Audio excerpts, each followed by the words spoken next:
Welcome to the Uncle Erich Presents Crime Fiction Podcast, featuring classic radio shows, crime, murder mysteries, and suspense shows. We're so glad you tuned in for this current classic episode. But first, a few show comments and episode notes from Uncle Erich.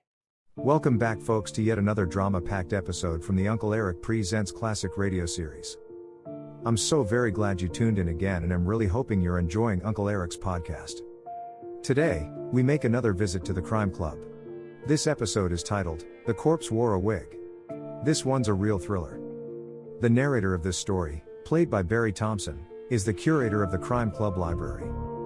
He speaks to a listener, as if they have just arrived or phoned and requested one of the club's books.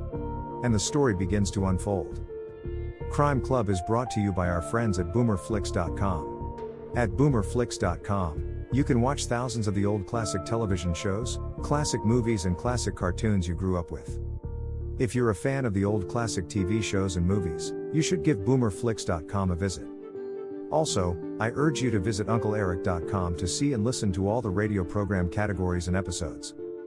There are also hundreds of the old classic crime and detective television show you can watch as well. They're a hoot. If you like this episode, please consider buying Uncle Erich a cup of coffee at the support link below. Thanks a million. Now, enjoy this great episode from the Crime Club titled, The Corpse Wore a Wig.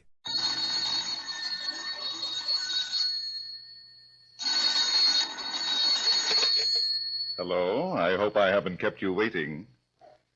Yes, this is the Crime Club. I'm the librarian. The corpse wore a wig. Yes, we have that Crime Club story for you. Come right over.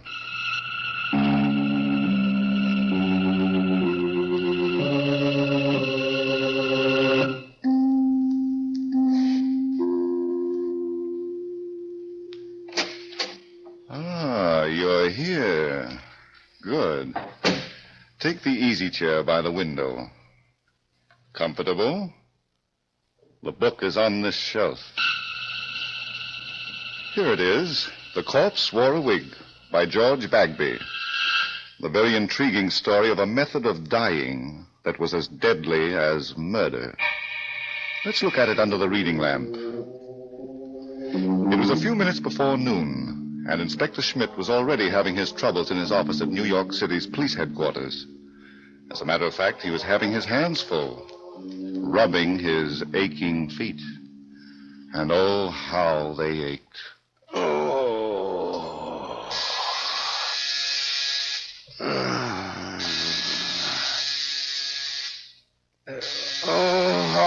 All right, you bloodless devil, you. Hello, Schmidt talking. What do you want? Inspector, this is Cassidy. Cassidy, huh? That's a big help. Which Cassidy are you? The sergeant, sir. I suppose it's wondering you are what me and Inspector McKee man is doing on one of your cases. Well, you see, it's like I this. don't start wondering until I know what you're talking about, Cassidy. Oh, sure. And it's right you are. You know, the good Inspector McKee went on his vacation last night. Yes, but what's that got to do with me? Well, I'm working for you now. Inspector McKee's orders. Oh, my aching feet. That's the reason, sir.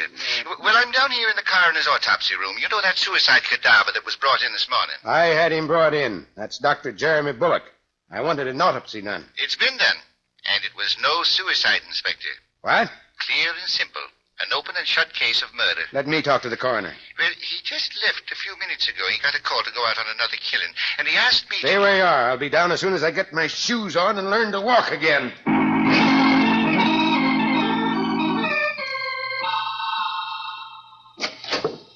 All right, Cassidy. What's this about murder? There's the mortal remains of Dr. Jeremy Bullock, Inspector Schmidt, on that table. And here's the coroner's report, sir. Thanks. It's enough to make you wonder what people will do next a case like this. In all my 32 years on the police force... Shut up, Cassidy. Yes, sir. Time of death between 11 o'clock and midnight. Last night. Contents of stomach, rye, whiskey, and chloral hydrate. That's a sleeping medicine. Darn it, Cassidy. There's nothing here that I didn't know before. I found the bottle of chloral on the desk in Dr. Bullock's consulting room. Where does the murder come in? It was no overdose of medicine that killed him, Inspector. No? No, according to what the coroner told me, there ain't enough of that stuff in the cadaver to be cause of death. Well, why isn't that on the report? Oh, now, don't blame the poor fella. He's doing the whole job alone. Because the rest of the staff is out giving them smallpox vaccinations. All right, Cassidy. What killed Dr. Bullock? Oh, he was shot in the head, sir. What's that? It's a fact. And at very close range, too. There's powder marks and burns all over. Are you trying to tell me I looked at that corpse less than 3 hours ago and didn't see a bullet hole in the head? Well, nobody's seen it, not even the coroner. Till the wig came off. The what? Like it was his own hair, it was. The coroner was just about to perform an autopsy on the brain when it happened. I see. It was a moment for start-outs. Oh, you Inspector. Right through the top of the head. Where's the bullet, Cassidy? Here it is. Here it is. It's a slug from a 25. Small, huh? But why did this guy need a wig? He's got more hair than I have. Now, that's the one thing I couldn't understand. The wig he was wearing was the exact duplicate of the hair that was growing right out of his head. That's it on the chair. Now, bring it here. Yes. Well, yes, it's a puzzler, all right. Because there's only blood on the inside of this thing, on the lining. No bullet hole? No, sir. Mm-hmm. Then Dr. Bullock wasn't wearing it at the time he was killed. It was put on his head afterward. Yes, sir. Come on, Cassidy. You'll take a ride uptown to Dr. Bullock's place. Yes, sir. This time I'm going to do a complete job on it. And on that cute little nurse of his, too, Miss Teresa Chalmers, if she's still around.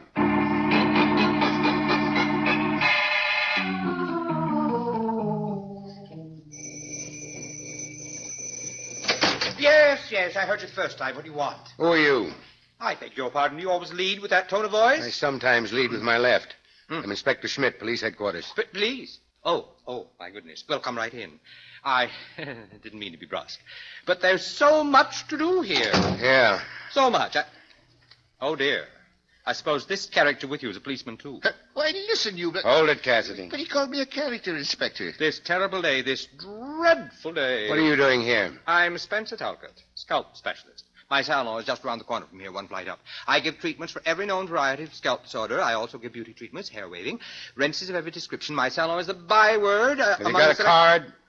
Yes. Keep it. Now, Mr. Talcott, what are you doing here? I heard about the horrible tragedy, Jeremy's, Dr. Bullock's suicide. I was in the midst of giving someone a treatment when my assistant, Miss Foley, brought me the news. You can just imagine how I felt. Not now, if you don't mind. Jeremy Bullock, suicide. Unbelievable. He was so perfectly balanced. Good heavens, Inspector, what are you doing? Taking off my shoes. Any objections? Well, I must say... Well, don't.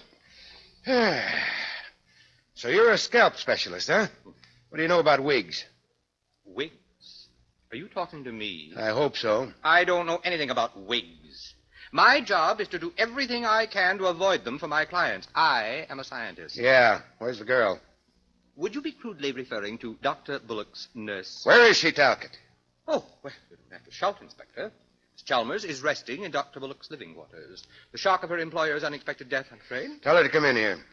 Inspector Schmidt, the poor child is just a tangle of nerves. Couldn't you forego the usual procedure of... Get going, Talcott. Of course. You give me no alternative. If only there were not so many brutes in this world to tell decent people where to go. And that calls me a character. Forget it, Cassidy. You notice anything about this place that's out of line? Only that worm that just crawled out of here. If I were a private citizen without the dignity of a whole department to uphold, I'd show... Why, Inspector, this room is all wrong. Thanks for the cooperation. The furniture's old and broken down. Now, this is a high-class building in a fine high-class neighborhood. Pretty expensive, huh? Well, if I'm any judge of rentals, it's more than the likes of me can... Well, I'll be an Englishman. What's the matter, Sergeant? Now, what would that dirty, dilapidated moose head be doing on the wall of a doctor's waiting room? A moose head with one eye and a crack under the chin. It ain't the sort of thing that gives peace of mind to the sick and the troubled, is it now? Not exactly, Cassidy. But it is something to wonder about. Inspector Schmidt. Oh, Miss Chalmers. Mr. Talcott said you wanted to see me. Mm-hmm. Come in. We don't have to talk long distance. I'm not feeling well, Inspector. I hope you'll understand. Don't expect him to do anything so human, my dear. I told him exactly how miserable you were, but he insisted Cassidy. on your... Yes, sir. Go through this place and see what you can pick up. I'll do that, sir. Start with the consultation room. That's where the body was found. Yes, sir. consultation. Well, that must be that room. Now, Miss Chalmers, What do you want? I told you everything hours ago. you told me you came to work this morning and found Dr. Bullock sitting at his desk, dead. That isn't everything, young lady. What? I'd like to know more about Dr. Bullock.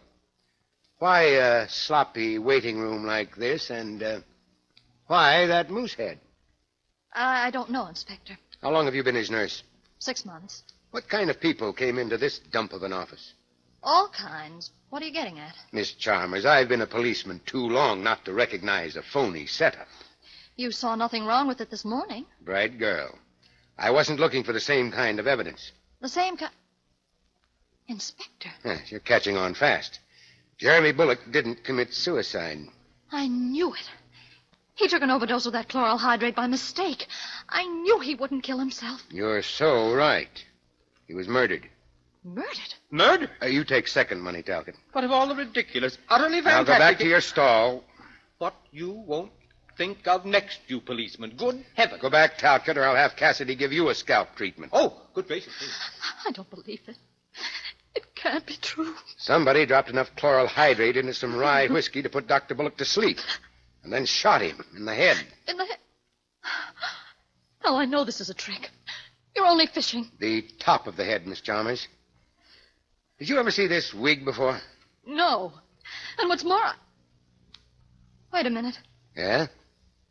That looks like Jerry's hair. Jerry, huh? Was he? No, he wasn't. How long has it been Jerry, Miss Chalmers? We were going to be married in 2 weeks. Is that so? I know what you're thinking. He was old enough to be my father. But I didn't care. I loved him. Well, there's no law against it. Yet.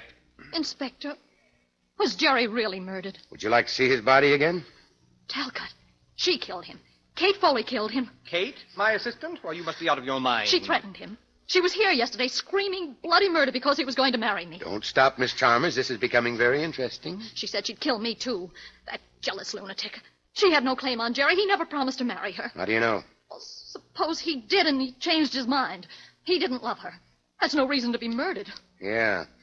Talcott, would Kate Foley be in your finger-waving paradise now? Of course. But, my dear Inspector, you can't be thinking that... I'm going to tell you, huh? Come on, I want to get her side of the story, and quick. But Kate, she's one in a million. Expert assistant. Oh, I almost forgot my shoes. Dear me. What am I going to do? Don't say another word. The minute I get into these, I start hating things. All things.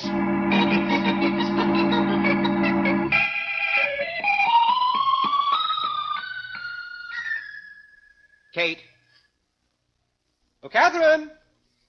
Miss Foley! Save your breath, Talcott. The bird has flown. But she left the door unlatched, and she has appointments. It could be she's got other things on her mind. Well, where does she live? She didn't run away, Inspector. Oh, dear, such a splendid assistant. And with just the right attitude. Miss Foley's address, Talcott. Yes, it's in my book, right there on the desk. How can you be so unsympathetic? It's a tough world. Say, this is quite a display of bottles you've got in this cabinet. I? Oh, those, my products. Talcott's dandruff lotion, Talcott's henna rinse, Talcott's golden rinse, Talcott's hair dye black, Talcott's hair dye brown, Talcott's for dry scalp, Talcott's for oily scalp. You believe in Talcott's, don't you? Those are my own concoctions, Inspector. I'm a scientist. Oh, I see. Dr. Bullock was about 55, wasn't he? About? And not a gray hair in his head. Oh, there were many, my good man, many. But thanks to Talcott's hair dye black... He was able to fool the ladies. All right, let's get back to Miss Foley. It won't be necessary to go to her home, Inspector. Dear child left this note for me. She's gone to lunch. Where? For goodness sakes, how should I know? Miss Foley has a life of her own. She doesn't have to tell me. What time will she be back? She has an appointment with a very distinguished Park Avenue matron at 4 o'clock. That gives me 2 hours to... Inspector Schmidt. I was just leaving, Cassidy. Yes, sir. The young lady told me where to find you, and I ran as fast as my leg could get. What is it? Well, sir, it's evidence I've located. Real evidence. In Dr. Bullock's office? In his file of cases. You know the file where a doctor keeps the records of his patients? I know. Well, sir, there was nothing in it. Not one record of a single patient. And that set me thinking... Sergeant, what about the evidence? Well, I'll come into that, sir. It was thinking I was something ain't kosher. And then I looked and I found it in the bottom drawer of the desk. In a medical book. You found what? This card, Inspector, with Louis Denby's name and address on it. Louis Denby. St. Louis, the slick artist that gave us all the trouble 8 years ago. But he disappeared. Nobody ever saw him again. Nobody but the dead Dr. Bullock, sir. Because there's his name and address in a card. And it says... 974 West 52nd Street. Let's go, Cassidy. We'll find out the connection between Bullock and Denby. Inspector Schmidt, Now, what do you want, Talcott? what shall I say to Miss Foley when she returns? Tell her not to get lost. She's got an appointment with me, too. All right, Cassidy. Well, what do you know? This fella believes in advertising, doesn't he? Talcott's dandruff lotion, Talcott's hair dye black. Come on. We've given him enough free time. Yes. Are we going to pay Louis Denby a visit? You are. I'm going back to headquarters. Oh, it's your feet again. My feet and my head. But in between, there's a hunch I'll do better at headquarters than anywhere else.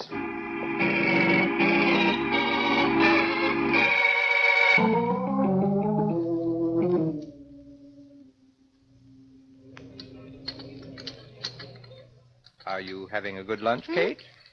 Oh, you. Checking up on me, Mr. Talcott? We needn't be so formal, dear. With you, how can a girl be otherwise? I've just done you a tremendous favor and at a great risk to myself. I'll bet. How much is it going to cost me? I told the police I didn't know where you were, but of course I knew all along. Police? I knew you're a child of habit, that you eat in this dreadful place every day. What do the police want with me? A certain Inspector Schmidt is frightfully upset about the death of Jeremy Bullock. So? Seems your friend did not commit suicide. What? He was murdered. You're crazy. Oh, yes. The police have all the proof they need. He was shot. Oh, no. Kate, where were you last night between 11 o'clock and midnight? I was...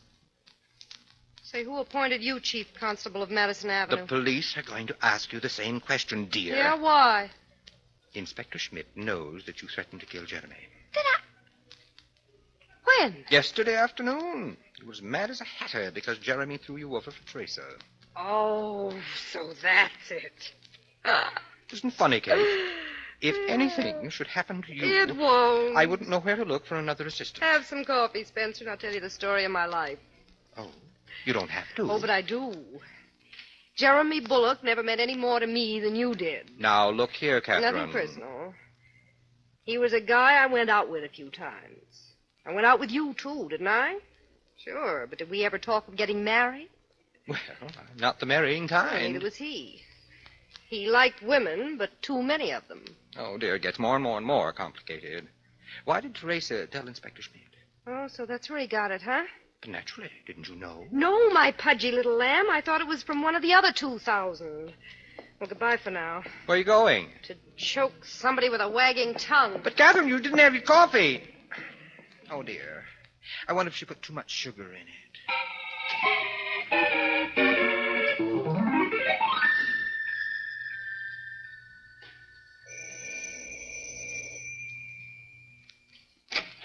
Teresa, darling.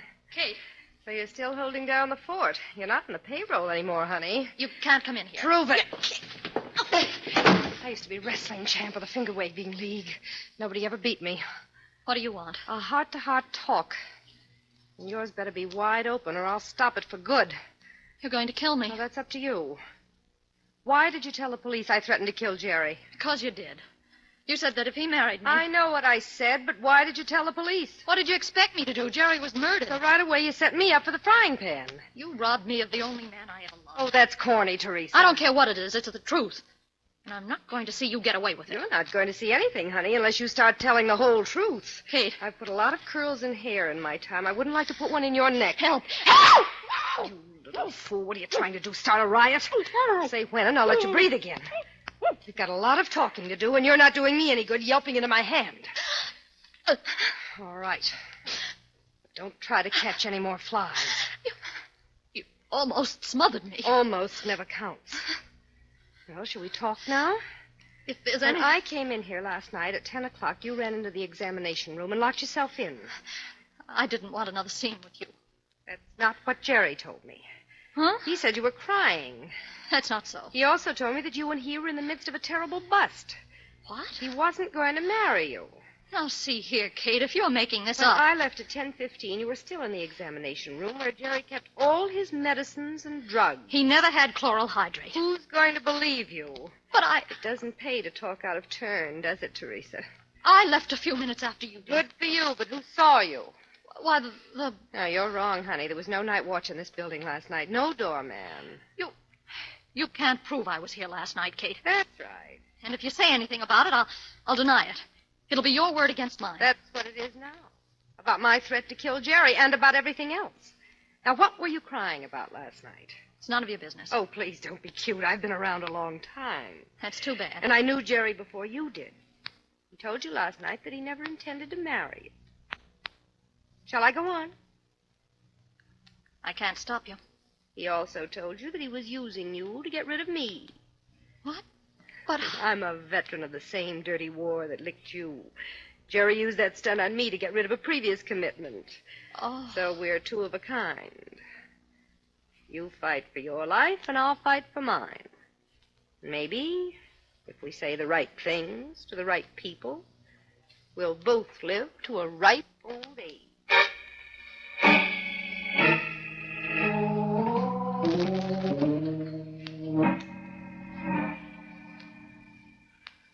Yes?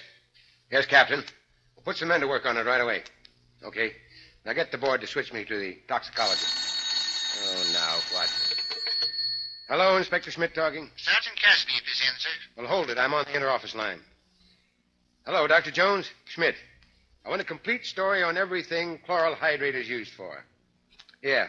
Get the report down to me as soon as it's ready. Right. Go ahead, Cassidy. Thank you, sir.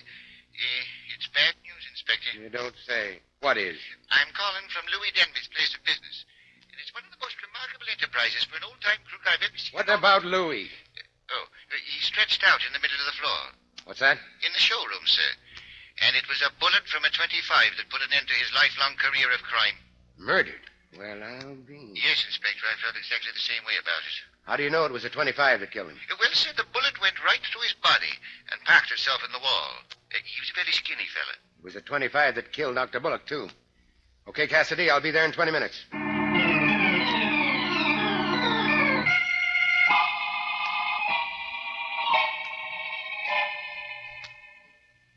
Yeah, right through the heart at close range.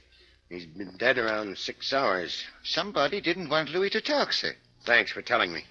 But why, Cassidy? That's the question. Well, Inspector Smith, it's all in the record. What record? Louis, when I came to this little bare room with the mirrors all around the walls, the first thought that came into my mind was, why a bare room with mirrors? So I made a thorough investigation. Yeah? It was in that room over there that I found the reason. Keep going, Cassidy. A factory where Louis Denby manufactured wigs. What? Yes, sir. All colors and all descriptions. Good Lord. Bullock gets a wig from Denby, and they're both killed by the same caliber gun. We've got to find out why, Cassidy. Well, sir, it's about that record I was telling you. After I see what the setup was here, I decided to look Just around... Just tell me about the record. I found it on this card in the drawer of Louis' work table. Now, let me see it. Dr. Jeremy Bullock, 123 Main Drive, St. Louis. Well, this is a business card. It's on the other side, the information that might January 6, 1940, lead poisoning. In St. Louis. Lead poisoning. Chloral hydrate, a wig, a moose head. Cassidy, we're almost in. The devil, you say? Now go back to headquarters, get the St. Louis police on the phone. I want a full report on Dr. Jeremy Bullock up to the time he left the city. Would you be saying that... Later, if I'm right. Now I've got to pick up some suspects and hold a conference in Dr. Bullock's office.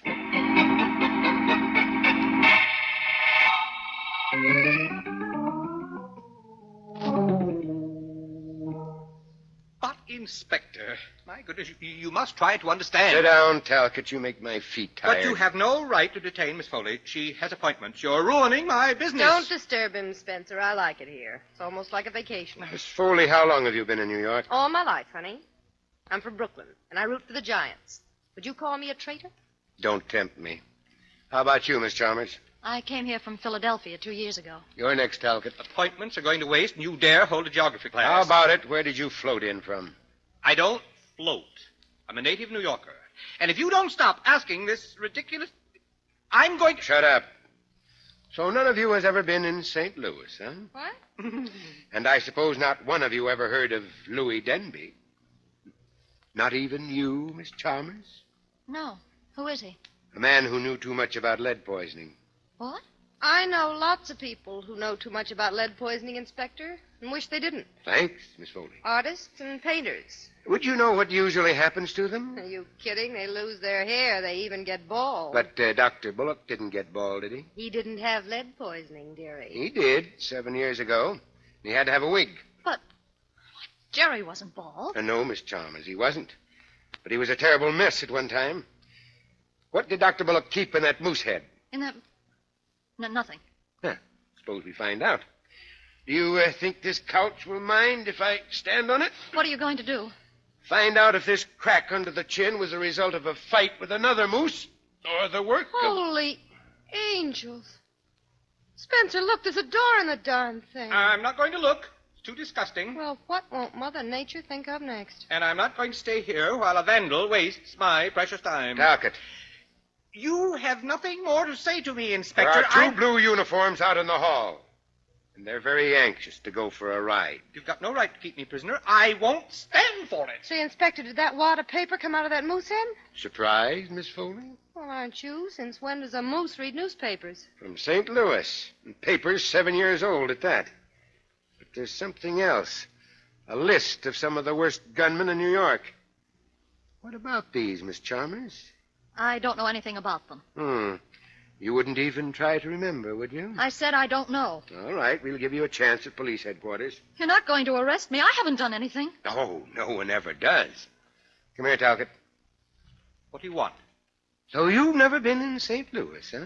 I didn't say that, Inspector. I said I was a native New Yorker. So you did. Now tell me your name's always been Talcott. What, aren't you going to? Are you afraid of this news photo of a man called Tal Spencer? Who's the image of you? Well, so I did make a mistake. I did manufacture a hair dye that Dr. Bullock and other people used that had a lead compound in it. This paper says that you were sued by 128 people and that you skipped town. Well, naturally. I didn't have enough money to face it. But I'm ready to pay all damages now. Of course, it was a terrible mistake 7 years ago. But you can't hang a man for that. Not for that, but for murder. Let's take a ride downtown. There's so much I'd like you to tell me about the truth.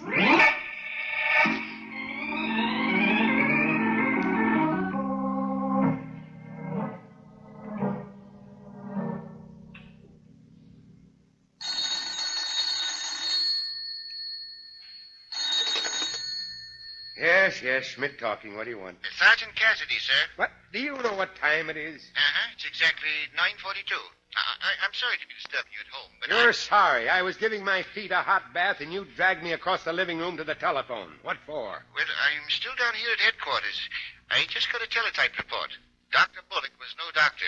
He lost his license 4 years ago because he... Patching up the wounds of robbers and gunmen. Yes, that's what he was doing in New York, too. Oh, my. Why did that Talcott kill Bullock? His real name was Spencer, and Bullock was blackmailing him. Oh, that again. Yeah. Spencer made up a hair dye in St. Louis that almost ruined Bullock's scalp. It was a big scandal. One more question, and then I'll be leaving you alone to take care of your feet. How did you fix it on Spencer? The chloral hydrate. Used as a base in most dandruff remedies, and Spencer Talcott used it in his. Oh, my. You know, I always say when it comes to beating the police department of our great city of New York, a criminal has to Good get night, Cassidy. Good night, Inspector Schmidt.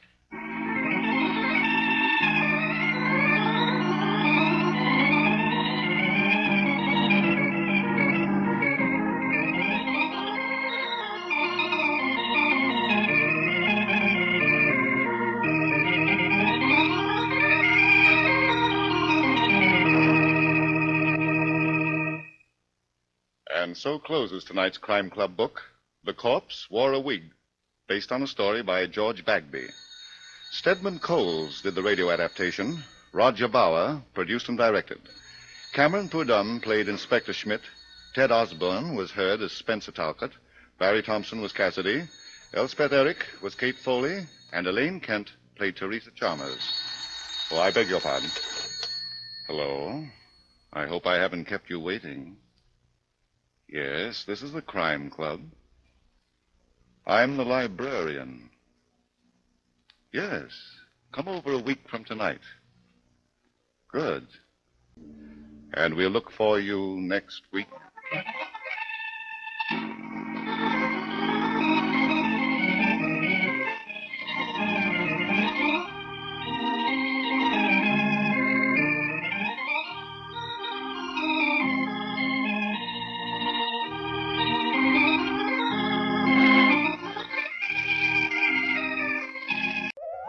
I hope you enjoyed this latest Uncle Erich Presents episode. Stay tuned for the next exciting episode. Please check back often and make sure to subscribe to my podcast so you won't miss the new exciting episodes. In the meantime, scroll up or down to find other exciting episodes to listen to. Don't forget to visit UncleErich.com to see and listen to all the program categories and episodes. There are also hundreds of the old classic crime and detective television show episodes you can watch as well. They're a hoot to watch. That's UncleErich.com. If you like this episode, please consider buying Uncle Erich a cup of coffee at the support link below. Thanks a million. Thanks for stopping by. Bye-bye for now.